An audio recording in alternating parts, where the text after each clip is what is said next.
Have you ever felt like managing your money is just a total headache? You've got all these confusing apps, conflicting advice. It's a lot. But what if I told you that the most powerful tools for getting financially clear are the exact same ones used by the world's biggest companies? And, you're going to love this, they're surprisingly simple. Just think about that for a second.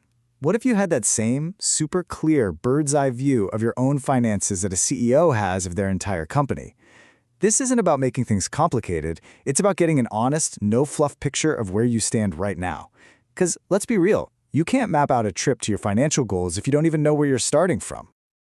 So, the very first step is to start acting like the CEO of your own money. And hey, don't worry, you don't need some fancy business degree for this. You just need to get a handle on two basic ideas. The very same ideas that every single successful company on the planet uses to figure out its next move. Look, Fortune 500 companies, that little coffee shop on the corner, all of them, they don't just guess. They rely on these official records called financial statements. Basically, these reports take all the noise and numbers and boil them down into a clear, standardized picture of a company's performance and health. It's all about the facts. And you know what? It really just comes down to these two reports. You've got the balance sheet, which is like a financial selfie. It tells you where you are in a single moment.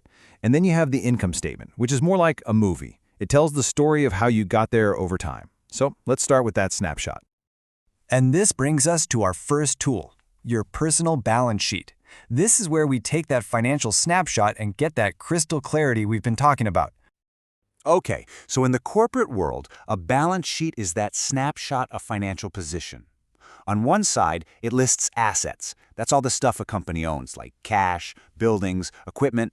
On the other side, it lists liabilities. That's everything it owes, like loans. And the simple formula that ties it all together is assets equals liabilities plus equity.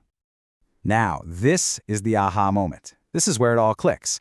Look how perfectly this translates to your life. A company's assets, that's just what you own, your savings account, your car, your investments.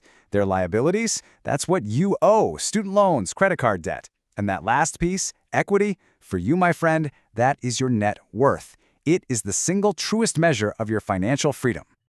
And check out how simple it is to actually figure this out. You just list out all your assets, list out all your liabilities, and then subtract what you owe from what you own.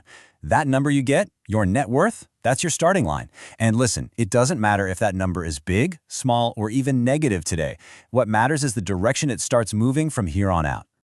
Okay, so if the balance sheet is your financial snapshot, your selfie, what tells the story? What's the movie of your money from month to month?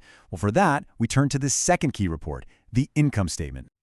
Right, so a corporate income statement, you might have heard it called a P&L for profit and loss. It shows how much money came in versus how much went out over, say, a quarter or a year. Did the company actually make money? The formula is dead simple. Revenue minus expenses equals profit. And here it is, the big connection. Your personal income statement is simply your budget. That's it. It's the story of your cash flow.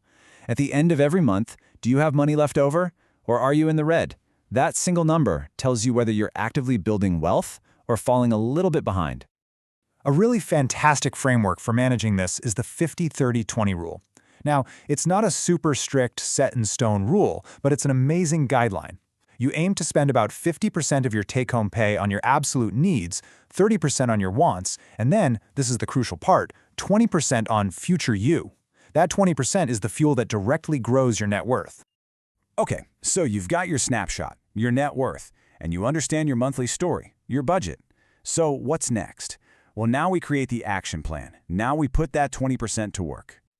If paying down debt is your top priority, there are two really popular strategies. With the debt snowball, you focus on knocking out your smallest debts first. Every time you pay one off, you get this little psychological win that keeps you motivated. Then there's the debt avalanche. This one is all about the math. You attack the debt with the highest interest rate first, which saves you the most money in the long run. So which one is better? Honestly, the one you'll actually stick with. So once debt is under control, the game shifts to building up your assets. And when it comes to growing your money, there is one force, one ingredient that is more powerful than anything else in the universe: time. And you harness it through the magic of compounding interest. I mean, just look at this. Compounding is where your money starts making its own money. It's like your money is having babies, and then those babies grow up and have babies. A small amount invested early on doesn't just grow, it accelerates. As you can see here, the growth in the first few years is kind of slow, But over 10, 20 years, it just explodes into this beautiful exponential curve. That's your money working hard for you. So let's bring this all home. Acting like the CEO of your money isn't about getting bogged down in complexity. It's about finding clarity.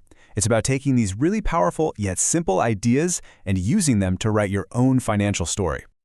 I absolutely love this quote. It just nails the whole idea. Yeah, your income, your salary, that pays the bills, it buys you stuff, it supports your lifestyle. But focusing on growing your net worth, that gap between what you own and what you owe, that is what buys you options. It buys you independence. It buys you freedom.